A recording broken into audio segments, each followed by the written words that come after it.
पवार को एक दिन पहले कार छोड़कर प्लेन से जाना पड़ा। अजित पवार की मौत महज हादसा या इसके पीछे छुपी है कोई रंजिश? तारीख 28/8 बजे का वो दृश्य शायद ही किसी के जहन से भुलाया जा सकता हो। इस दिन अजित पवार ने प्लेन हादसे में अपनी जान खो दी। पर सबसे बड़ा सवाल ये है कि आखिर क्यों अजित पवार को एक दिन पहले कार छोड़कर प्लेन से जाना पड़ा? क्या ये कोई साजिश थी या महज इत्तेफाक? नमस्कार, भारत रफ्तार में आपका स्वागत है और मैं हूं खुशी। महाराष्ट्र के उप मुख्यमंत्री रहे अजित पवार के विमान हादसे को लेकर एक सनसनीखेज दावा सामने आया है।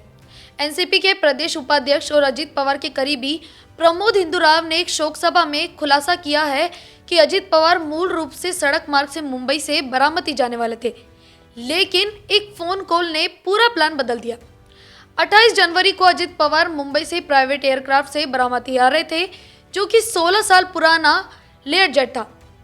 हादसे में अजित पवार के अंगरक्षक विदीप जाधव, 2 पायलट और एक अन्य व्यक्ति की भी जान चली गई। प्रमोद हिंदुराव ने कल्याण में पूर्व विधायक जगन्नाथ शिंदे द्वारा आयोजित शोक सभा में कहा कि 27 जनवरी को अजित पवार कार से जाने की पूरी तैयारी कर चुके थे, बैग गाड़ी में रख दिया था, लेकिन तभी एक फोन आया और पूरा कार्यक्रम बदल गया।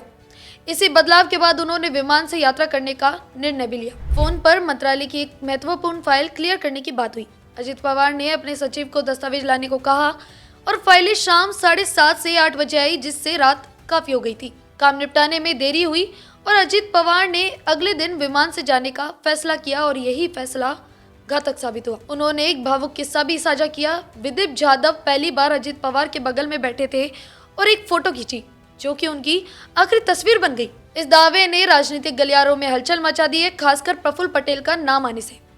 एनसीपी शरद गुट के विधायक और अजित पवार के भतीजे रोहित पवार ने इस पर गंभीर सवाल उठाए हैं। रोहित ने कहा कि हादसे से पहले की घटनाएं में गहरी साजिश की आशंका और उन्होंने व्यापक जांच की मांग की है। उन्होंने खासगी विमान कंपनी के कारोबार पर भी सवाल उठाए और सुनील तटकरे का जिक्र करते हुए कहा कि 27 जनवरी को कुछ नेता मंत्रालय में रुके थे। वहीं महाराष्ट्र के मुख्यमंत्री देवेंद्र फडणवीस ने कहा है कि डीजीसीए जांच कर रहा है, ब्लैक बॉक्स मिल चुका है और सभी पहलुओं की जांच हो रही है। फडणवीस ने अपील की है कि जांच पूरी होने तक किसी भी निष्कर्ष तक ना पहुंचे। अभी ये मामला जांच एजेंसियों के हाथ में है। तो क्या ये महज हादसा था या कोई साजिश थी? आपको क्या लगता है? हमें कमेंट बॉक्स में जरूर बताएं और बने रहिए हमारे साथ।